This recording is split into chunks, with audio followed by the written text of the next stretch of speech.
I'm here today with Roger Michelson from BNMC, and he spoke for our compliance network on the topic of cybersecurity.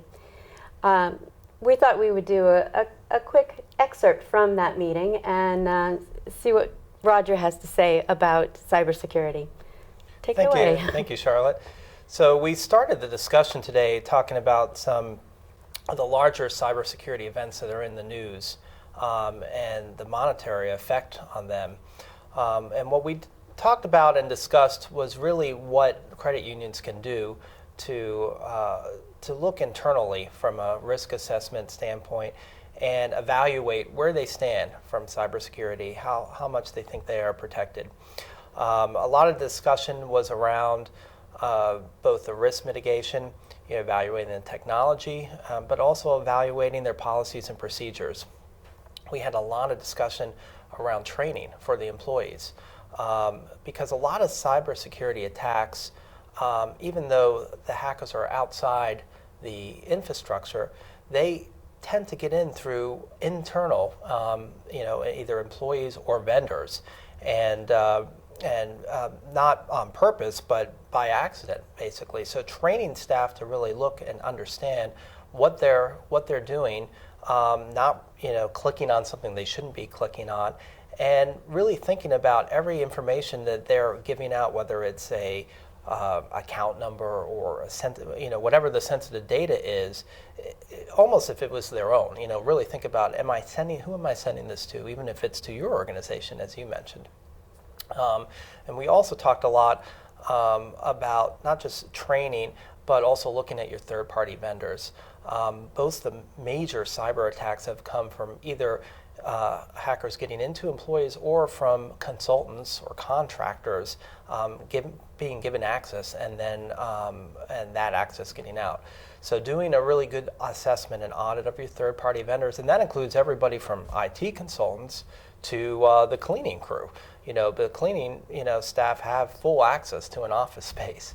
And there was one member, one credit union who had mentioned when they were audited, they found the cleaning crew was in the office where there was a password, visibly noticeable. So those kind of things can happen. And it was a good discussion. Finally, we talked about tools and assessments that whether you use the new FFIEC toolkit, which might be mandated to do an evaluation, or bring a third-party consultant in. Start with a self-assessment, and then bring in a third-party, either a managed service provider or a consultant, to help out with that assessment before your actual audit, or evaluation happens. Sure. And what would you say about policies and procedures? I think it's actually important that people review policies and procedures on a regular basis. We talked about how there are certain mandates, especially in the state, in the Commonwealth of Massachusetts, we have 201 CMR 17, which is the Data Privacy Act, which requires that you not only have a written information security policy, but you're distributing that to your staff, and they are understanding, they are saying that they've reviewed it and understand it. Training is important, but you also have to cover that you've actually presented those policies and that you regularly review it with the employees. And as things change, for one, we talked a lot about mobile devices now. So, having clear policies and procedures for things like mobile devices, whether it's a credit union-owned device or whether the employee brings their own device, it's important to protect it, and what the credit union needs to protect, what information is going to be on that device. Do you recommend any sort of policy to limit access to systems or anything like that? Oh, absolutely. I mean, the policy has to be clear on what the rules are going to be for each organization. So, for example, encrypting data. So there's certain sensitive data that a credit union has to identify what's important, what's sensitive to them. And then they have to decide, can they encrypt that data? If it's on a laptop, for example, we highly recommend that all laptops are encrypted. If that device is lost, you want to make sure that if it gets in the wrong hands, they can't get to that data, right. And that would be the policy. But when it comes to a mobile device, it's a little trickier, right? Because if an employee owns a mobile device, then some of that data is the credit unions and some is the employees. Obviously, there should be policies around email protection and email wiping, and maybe applications that are business use applications. That being said, you also have the policy that says that the credit union can, take possession of that device and wipe it if they need to, or if it's lost, they can remotely try to wipe it.